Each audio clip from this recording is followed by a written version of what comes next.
If you've seen our behavioural model, Why People Do What They Do, you'll have noticed that there are 6 different overarching areas that affect behaviour. Some of those things are cultural factors, things going on around us, and some of them are personal factors and things that are a little bit closer to home. Today I'd like to chat a little bit about mindset, and in particular about something called priming. If you're wondering what priming is, it's not just the undercoat that goes on your walls before you paint them. It is, in this context, actually anything that influences our mindset and therefore our behaviour. So it can be positive, can be negative, and might include things like images, words, or other associations that we might make. If you're wondering how priming plays out outside the world of painting and decorating, I'll give you an example. There have been plenty of studies around unconscious bias that show, unfortunately, with a minimal amount of priming or suggestion, actually a lot of us are quite prejudiced, even if we think that we're non-judgmental. So to illustrate this, if I was introducing you to somebody, it might make quite a big difference to what your first impression of them was if I said to you that their voice was a bit whiny, that they could be a bit boring, that I didn't think you were likely to have anything in common, versus if I said, I've got this great person to introduce you to, I think you really like what they have to say. You're in a completely different mindset right from the off. So that's how priming tends to work. As I say, we often hear more negative examples of priming than we do positive, but the good news is that we can turn it to our advantage and use the concept successfully.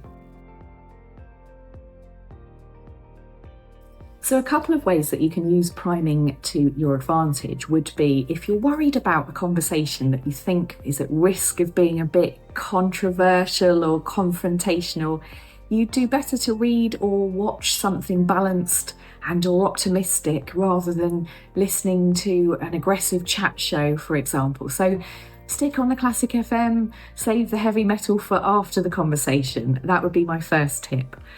Secondly, actually refreshing your memory about team or individual strengths can be very powerful, either before you go into a one-to-one conversation or a team meeting.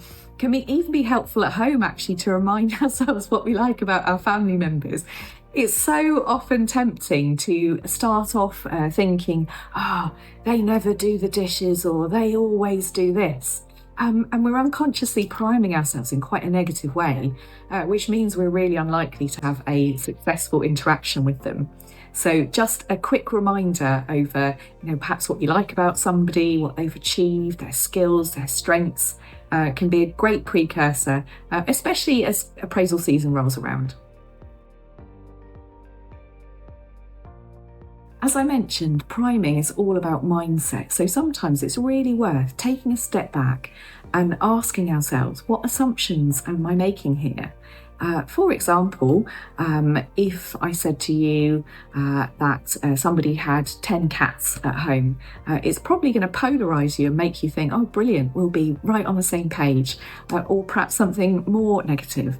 And we should ask ourselves these questions now and again too, just to keep ourselves in check. Something I like to do is to think, actually, what would be more helpful for me to think, and swap out something that's not actually setting me up or serving me well. So asking yourself what would serve me better is a really powerful question. Finally, other ways that you can actually prime yourself positively, and it could be for going into a presentation, something that really stretches your comfort zone, would be things like affirmations and use of physical priming. So that could be literally adopting power poses to open up your body and get yourself ready for a performance, essentially. So lots of different ways that you can prime yourself positively, whether it's for something that you're doing independently or just to get the best out of your relationships, whether at work or at home.